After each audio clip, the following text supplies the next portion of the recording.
पाकिस्तान, एक गरीब देश जो दुनिया को चौंका रहा है। पाकिस्तान दुनिया का वह अनोखा देश है जो दिखाता कुछ है और करता कुछ और।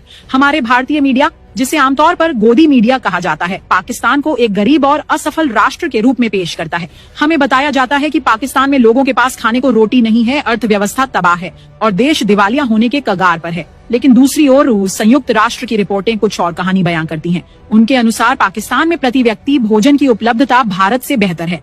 पाकिस्तान में लोग बेहतर खाते हैं और जीवन स्तर कई मामलों में भारत से आगे है। अब सवाल यह उठता है कि अगर पाकिस्तान वाकई में उतना गरीब है जितना भारतीय मीडिया दिखाता है, तो फिर वह कैसे सबसे आधुनिक मिसाइल और हथियार बना रहा है?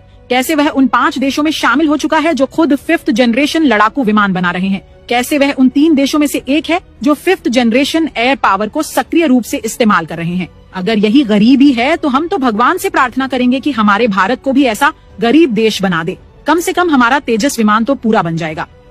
सच्चाई यह है कि पाकिस्तान ने न केवल अपनी वायुसेना को दुनिया की सबसे खतरनाक हवाई ताकतों में शामिल कर लिया है, बल्कि भारत को चारों ओर से रणनीतिक चुनौतियों में भी घेर लिया है। और हमारे देश में यहाँ 5 किलो गेहूं के लिए लोग लाइनों में खड़े रहते हैं, जबकि हमारा टैक्स का पैसा एक आउटडेटेड राफेल विमान में डूबा दिया गया, जिसका आज की 5th जनरेशन युद्ध में कोई विशेष स्थान नहीं है।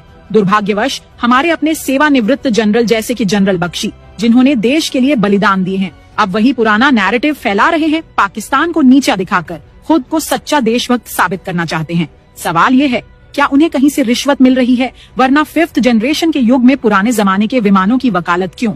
अब समय आ गया है कि हम सच्चाई को पहचानें। पाकिस्तान एक ऐसी हकीकत बन चुका है जिसे नकारा नहीं जा सकता। एक ऐसा गरीब देश जो अपनी ताकत से पूरी दुनिया को चौंका रहा है।